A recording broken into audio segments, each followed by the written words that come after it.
ಮನೆಯ ಬದ್ಧ ವೈರಿಗಳು ಹೊರಗಿನವರು ಬಂದ ತಕ್ಷಣ ಒಂದಾದಂತಹ ವಾರ. ಯೂಶಲಿ ರಾಕ್ಷಸ ಗಂಧರ್ವ, ಬಿಗ್ ಬಾಸ್ ರಿಸಾರ್ಟ್ ಈ ಥರ ಟಾಸ್ಕ್ಗಳು ಸ್ಲೋ ಆಗಿ ಸ್ಟಾರ್ಟ್ ಆಗಿ ಅಗ್ರೆಸಿವ್ ಆಗಿ ಎಂಡ್ ಆಗುತ್ತೆ. ಆದರೆ ಈ ಸೀಸನ್ನ Bigg Boss palace task aggressive ಆಗಿ ಸ್ಟಾರ್ಟ್ ಆಗಿ ಸ್ಲೋ, ಕಾಮ್ ಆ್ಯಂಡ್ ಕಂಪೋಸ್ಡ್ ಆಗಿ ಮುಗ್ದಿದೆ.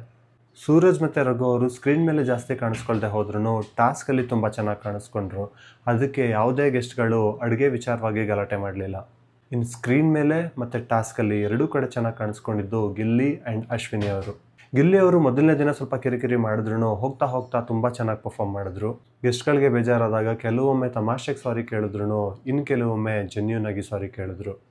ಗಿಲ್ಲಿ ಅವರು ಬೇಜಾರಾಗಿದೆ ನೋಡಿರಲಿಲ್ಲ, ಆದರೆ ಈ ವಾರ ಸ್ವಲ್ಪ ಬೇಜಾರಾಗಿ ಕೂಡ ಕಾಣಿಸ್ಕೊಂಡ್ರು.